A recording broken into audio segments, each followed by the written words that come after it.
dari kelompok 6. Sebelumnya kami akan memperkenalkan diri. Saya Khalid Kuni Ramadan. Saya Faiza Abdullah. Saya Selvi Anggraini. Saya Sevi Santi. Di sini kami akan menjelaskan 4 tahap utama dalam budidaya kelapa sawit jenis Elais Odorawe di tanah mineral. Selamat menyaksikan. Tahap pertama adalah persiapan lahan. Kegiatan dimulai dengan survei dan analisis tanah untuk mengetahui pH, tekstur, kedalaman efektif, kesuburan, serta kondisi drainase. Tanah mineral yang ideal harus dalam gembur, subur, dan tidak mudah tergenang. Berikutnya adalah pembersihan lahan, yaitu menata vegetasi yang ada serta mengelola sisa biomasa tanpa melakukan pembakaran sembarangan.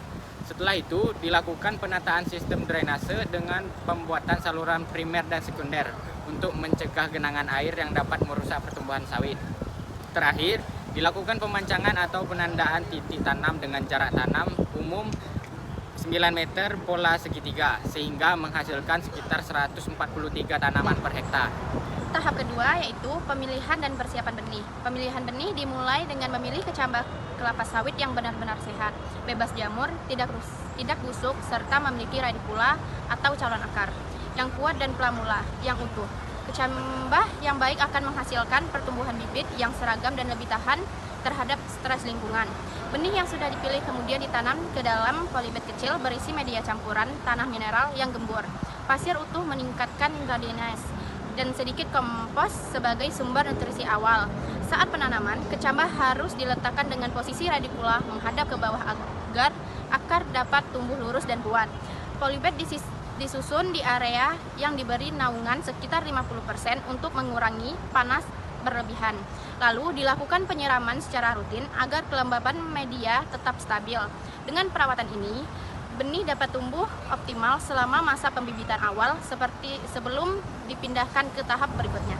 Setelah melalui proses persiapan dan pemilihan benih, kita sampai ke tahap penanaman.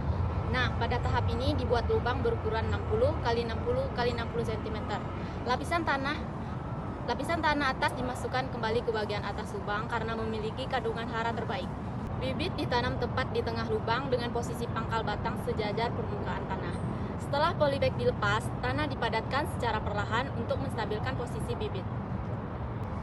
Pemberian mulsa organik seperti pelepah kering dianjurkan untuk menjaga kelembapan tanah dan menekan gulma. Jika terdapat bibit yang mati di awal pertumbuhan, dilakukan sisipan agar populasi tanaman tetap optimal. Terakhir, tahap keempat adalah pemeliharaan, yaitu rangkaian kegiatan yang bertujuan memastikan tanaman tumbuh sehat hingga memasuki masa produksi. Berikut adalah kegiatan pemeliharaan. Yang pertama ada pemupukan, yang harus dilakukan berdasarkan hasil analisis tanah dan daun agar dosisnya tepat sesuai kebutuhan tanam. Pemupukan yang tepat akan mempercepat pertumbuhan vegetatif dan meningkatkan potensi hasil. Yang kedua, pengendalian gulma, terutama pada 2-3 tahun pertama. Gulma harus dikendalikan secara teratur karena bersaing dengan tanam sawit dalam memperebutkan nutrisi, air, dan cahaya. Ketiga, pengendalian hama dan penyakit. Menggunakan pendekatan pengendalian hama terpadu yang mengutamakan pengamatan rutin, pengendalian biologis, serta menggunakan pestisida hanya bila diperlukan. Yang keempat, pengelolaan air, termasuk perawatan saluran drainase dan pencegahan genangan. Dan yang terakhir, kelima, pemangkasan ringan pada tanam yang telah tumbuh besar untuk memperbaiki pencahayaan dan mempermudah proses panen di masa mendatang. Dengan pemeliharaan yang baik dan teratur, kelapa sawit akan memasuki masa produktif dengan kondisi optimal dan mampu memberikan produksi yang stabil dalam jangka panjang. Nah, jadi itulah penjelasan mengenai 4 tahap budidaya kelapa sawit jenis Elais Odorawe pada tanah mineral. Tahapan ini disusun berdasarkan pedoman ergonomi kelapa sawit yang berlaku secara umum dan dapat diterapkan pada berbagai varietas dalam Geneus Elais. Semoga video ini bermanfaat dan menambah pemahaman mengenai proses budidaya kelapa sawit secara sistematis. Sekian, terima kasih. Wassalamualaikum warahmatullahi wabarakatuh.